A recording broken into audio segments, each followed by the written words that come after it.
Hello, bienvenue à tous. Ça fait un bon moment, je crois, que j'avais pas refait un épisode, mais normalement vous allez sentir, ou du moins plutôt entendre, une différence au niveau du son. C'est parce que à mon taf, je peux emprunter le studio de podcast et donc d'avoir des micros mais d'une qualité.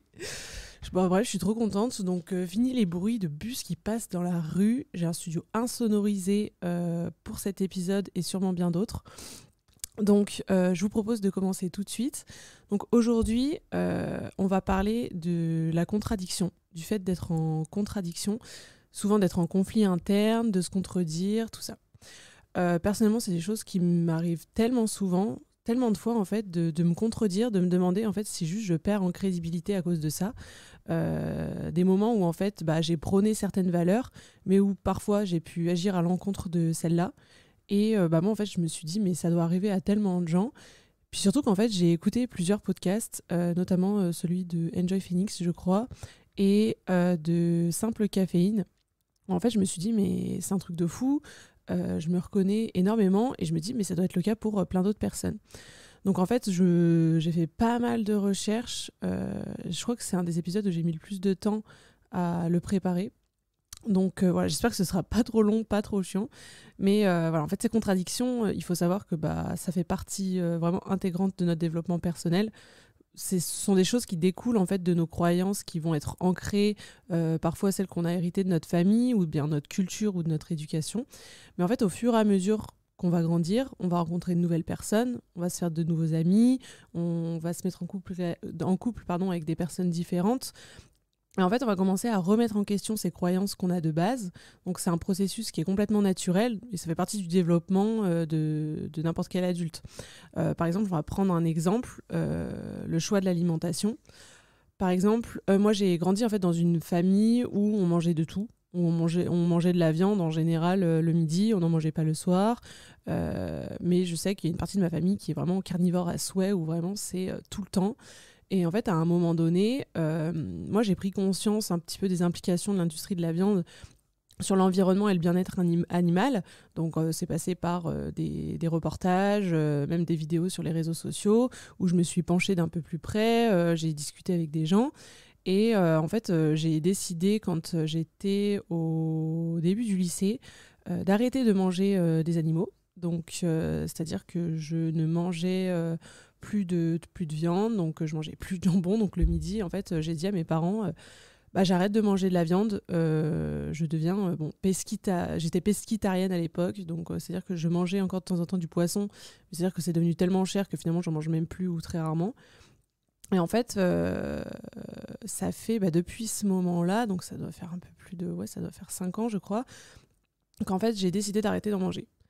Et en fait, il peut arriver que dans un moment de faiblesse, par exemple, j'ai pu céder à la tentation. C'est-à-dire que plusieurs fois, quand j'étais extrêmement alcoolisée, et que j'habitais par exemple à Lyon, à Garibaldi pour ceux qui connaissent, et en fait en bas de chez moi, il y avait un kebab, et où, enfin voilà, je vais pas mentir, c'est pas pour ça que je diabolise les gens qui mangent de la viande, et l'odeur en fait du kebab, j'en pouvais plus, ça me donnait trop faim.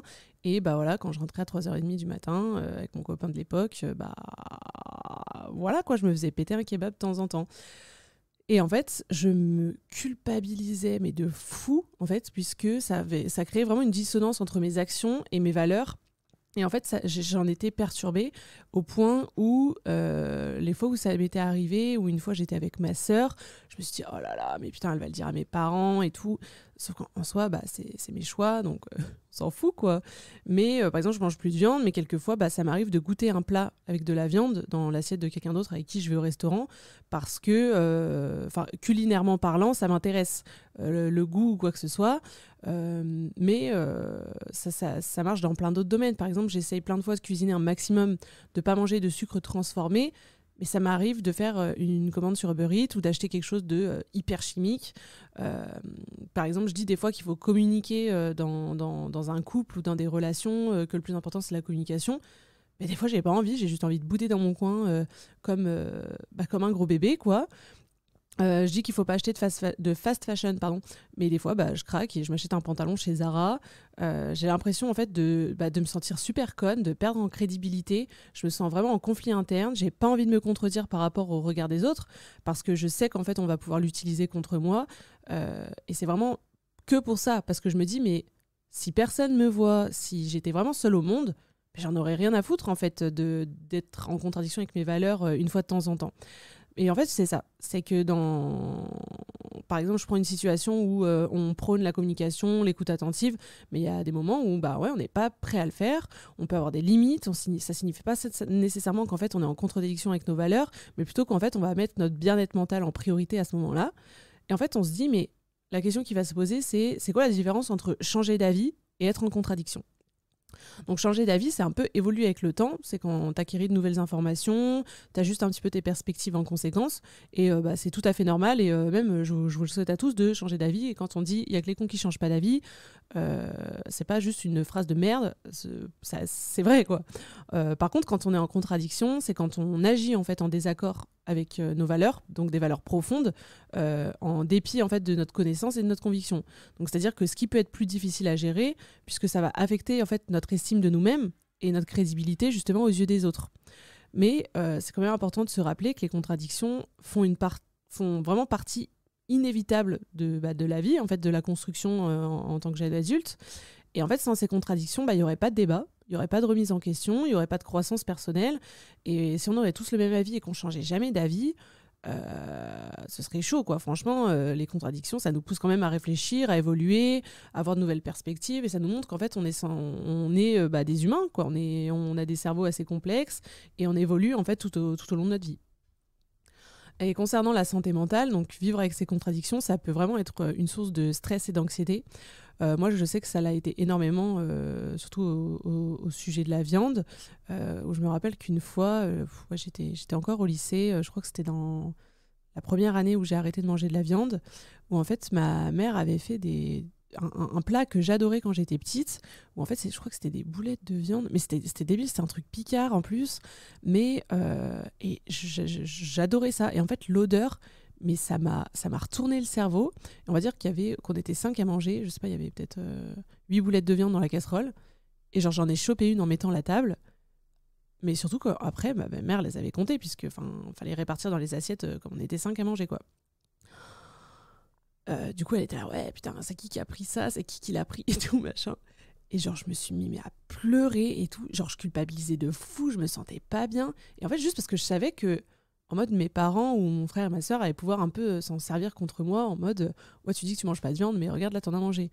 Donc, c'était vraiment ça, quoi. Mais c'était vraiment une source de stress. Aujourd'hui, beaucoup moins, parce que j'ai accepté ça et en fait... je vais pas me mettre en détresse émotionnelle pour ces raisons-là, quoi. Surtout qu'en fait, la vie des autres leur appartient et que une remarque, je vais pas m'en faire toute une histoire, quoi. Et en fait, c'est essentiel de se donner la permission juste d'accepter ces contradictions-là et de déculpabiliser un peu, parce qu'en fait, on est humain, on évolue et en fait, on essaye toujours de faire mieux, mais personne n'est parfait.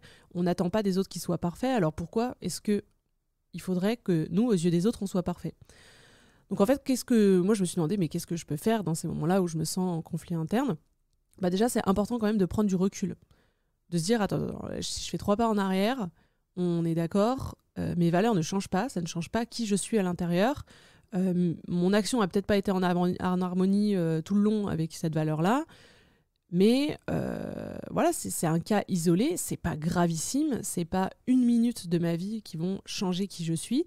Et voilà, on peut choisir en fait de résoudre ces contradictions juste en ajustant nos comportements, en clarifiant nos valeurs, mais c'est aussi important de se rappeler qu'on peut pas être parfait et que c'est ok, quoi.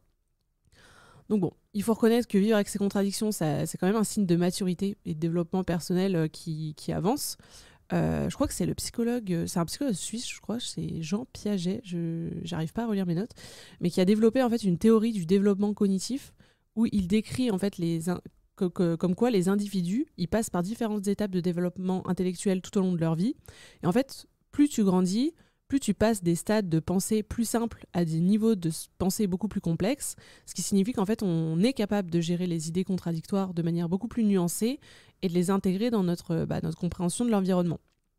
Et en gros, on peut vivre avec des contradictions, ça peut être le signe qu'on évolue quand même intellectuellement. Dans le sens où, là, peut-être que il y a 5 ans, j'étais en larmes, je me sentais pas bien, limite presque en crise d'angoisse parce que j'avais mangé une boulette de viande dans la casserole de ma daronne. Mais maintenant, aujourd'hui, je fais ça et je m'en fous parce que je dois rien à personne, ça change pas qui je suis, ça change pas mon discours ni mes valeurs et je reste la même personne. Donc ça, c'est un cas, on va dire, très lointain, mais ça peut être dans plein d'autres aspects de votre vie, quoi. Donc moi, j'ai fait un peu la liste en quoi changer d'avis et être en contradiction, ça pouvait justement être bon signe. Du coup, d'arrêter de diaboliser le fait que être en contradiction, c'est de la merde. Et quand tu es en contradiction avec toi-même, qu'un jour tu dis A et une semaine après tu dis B, ça veut dire que tu es juste une girouette qui change pas d'avis. Ben non, parce que moi je trouve qu'en fait ça montre une adaptabilité, ça montre qu'on est capable de changer d'avis, que ça montre en fait une capacité de s'adapter aux nouvelles infos, bref aux circonstances qui changent, aux expériences personnelles, aux personnes qu'on a en face de nous, de remettre en question un peu des fois nos discours et de juste évoluer, quoi. Je trouve qu'en fait ça montre que on grandit. Voilà, comme je l'ai dit tout à l'heure, en fait, on remet en question ses croyances, ses opinions, on peut acquérir de nouvelles perspectives.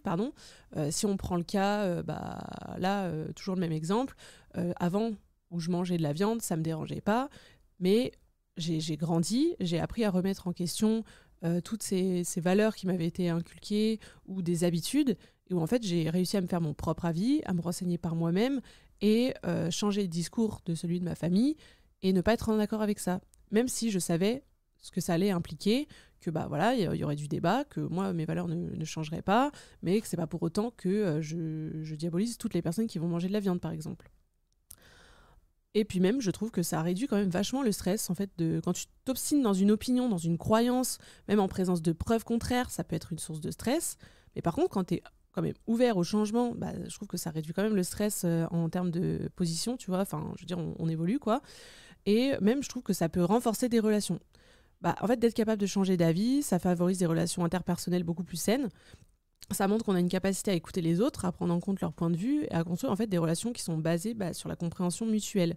C'est-à-dire que je prends le cas de ma mère qui au début se foutait un peu de ma gueule, elle était là ouais d'accord, je vais mettre une escalope milanaise, c'est bon, tu vas la bouffer ton escalope quoi. Spoiler alerte, je ne l'ai pas mangée, donc elle était là un peu là ah oui d'accord, alright.